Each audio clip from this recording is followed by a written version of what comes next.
about your picks are just bad. How many times you won this Brandon, I'm just curious. How many times you won this contest? Because I won it last year for I just got on the show. I just got on the show. Always eligible. You were always eligible, sir. Congrats to those 8 people, though, Jenna. Yes. 125,000 apiece ain't bad. You at home could be one of them. Don't forget to download the Fox Sports app. Get your picks in before kickoff, before the Washington-Dallas game on Thanksgiving for your chance to be a part of that Millionaire Club. Again, for much more, head to the Fox Sports. All right, time now for 4 things first. Brandon, you're up first. You love Sean Payton's timely retweet. Yeah, a lot of questions going into this game. Taysom Hill played good. In fact, he played better than most quarterbacks given his first start. So Taysom Hill, good job. You proved a lot of doubters wrong. A lot of people on this show as well. But you know who proved more doubters wrong? How about Coach Sean Payton? We need to see more of this. After the game, Coach Sean Payton retweeted Roddy White.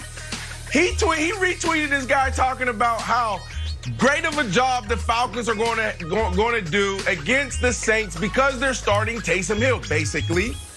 But guess what? They didn't get it done. Sean Payton, great job. We need to see more of this. More head coaches need to give more bulletin board material. I love this. You know, sometimes you got to look in the mirror and say, can I do more? And that's what Andy Dalton did. If you look at his good stats here, 203 passing yards, threw for 3 touchdowns. Also, receiving yards, -3. You know, Giselle famously said after a Super Bowl, my husband can't throw the ball and catch the ball. Not true, you can. Andy Dalton with a reception. Problem is, -3 yards. Got to turn that into positive because he actually hurt his own passing yard stats. So when you look into the mirror and say, hey, can I do more? Yes, with a reception, but you got to get those yards after catch. It's a great take, Wilds.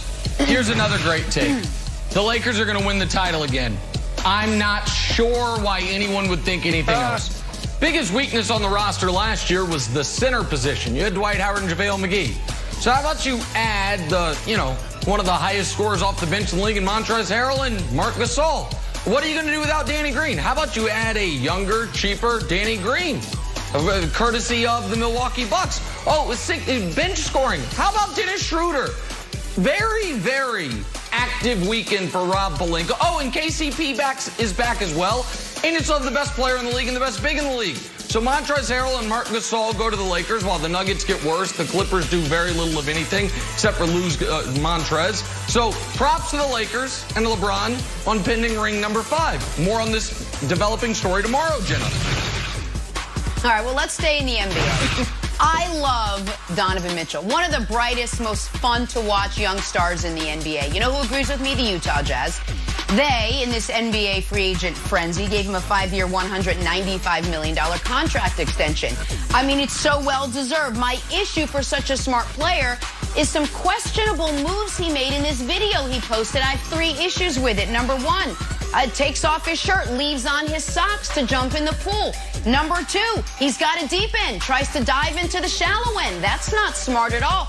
Number 3, this is supposed to be celebratory. He's in for 1 second. He's already at the other end of the pool trying to get out. What kind of celebration is that? For such a smart, young, bright guy, Donovan Mitchell, buddy, what are you doing? Savor the moment. Utah Jazz savoring the moment. They've got Donovan Mitchell for a long, long time to come. All right. I'm going to go no deep end. Back to the NFL Sunday. There was what? Yeah, there was. You weren't looking. I'm going to say no deep end. America's Game of the Week. Living up to its billing. Packers, Colts, pack up 14 at the half, but stalled in the second half big time as Phillip Rivers rallied the Colts to force overtime, and a costly fumble doomed the Packers, setting up a Colts field goal to win. Indy, with the win, now improves to 7-3. Packers, with the loss, now fall to 7-3. Nick, I'll start with you. Was this game more about the Colts or the Green Bay Packers? Oh, it was more about the Packers. And it was just a total, everyone involved second half meltdown that showed some of the glaring weaknesses on the team. If they win this game, they have the inside track to the 1 seed. Their remaining schedule has 1 team on it that's above 500. It's a Titans team that I think they match up well against. And they're in really good shape. Instead, they blow a 14-point second-half lead because this is what they do in the second half. 3 and out, fumble on a kickoff return, a turnover on downs, and then even on the drive that resulted in the game-tying field goal, I thought Rodgers made a big mistake that got totally glossed over during the game.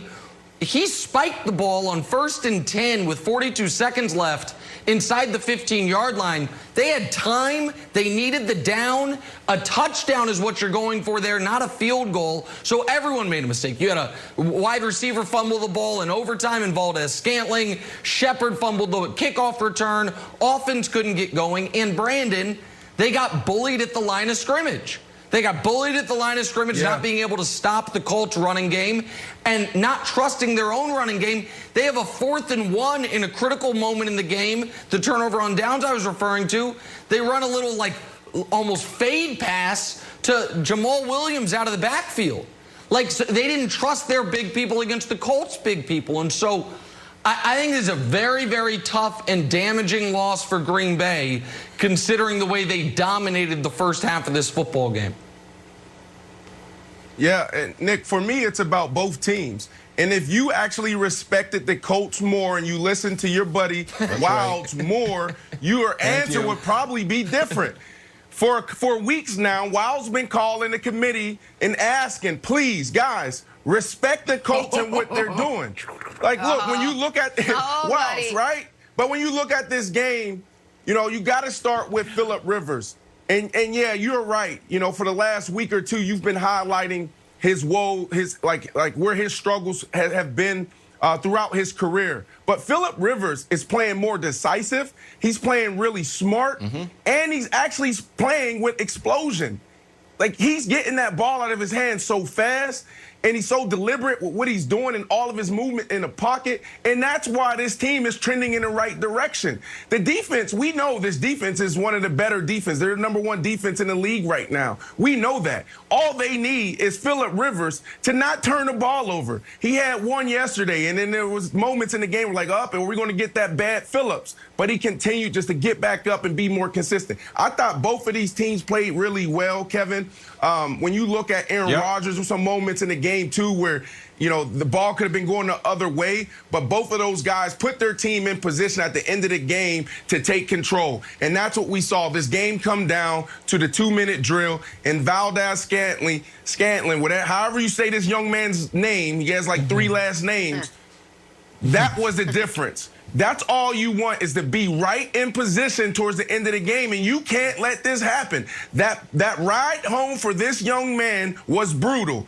Just what Nick said, when you have an opportunity to control your own destiny and you let the ball slip out of your hand in this position, this is just brutal. This is all bad, but he'll learn from this. Okay, so the Colts defense allowed 3 points in the second half in overtime. So if you're a Packers fan and you want to look at the world as glass half full, you'd be like, we made mistakes, we turned the ball over. But if you're a Colts fan, like, you're forcing turnovers. The Colts are now 3rd best in takeaways in the league. And Nick, you know my old character, I don't even have a name for him. Old man committee here. Big fan of the Colts. I think we have to move them up. I told you 2 tiers. If they get to Tampa for the Super Bowl, I think the world would be surprised, but I think we're taking Shocked off the board now. Shocked is off the board. Surprise still on the board, but Shocked should be off the board. Old Man Rivers, bolo tie in Tampa. You shouldn't be shocked if you see it. You shouldn't be surprised that the Colts are in and the guy's wearing a bolo tie, but you shouldn't be shocked. You should be shocked. And here's why. In order for the Colts to make this, I can't believe this, we're talking about this, to make the Super Bowl, Phillip Rivers is going to have to play 3 consecutive clean playoff games. And the issue with Phillip Rivers has never been, can he make the throws? That odd, herky-jerky throwing motion, one of a kind, has always been able to make the throws. It's, can he prevent you from going, if you're a Colts fan or a Chargers fan previously. And he had one of those. He's getting it done. And it took, but they're getting it.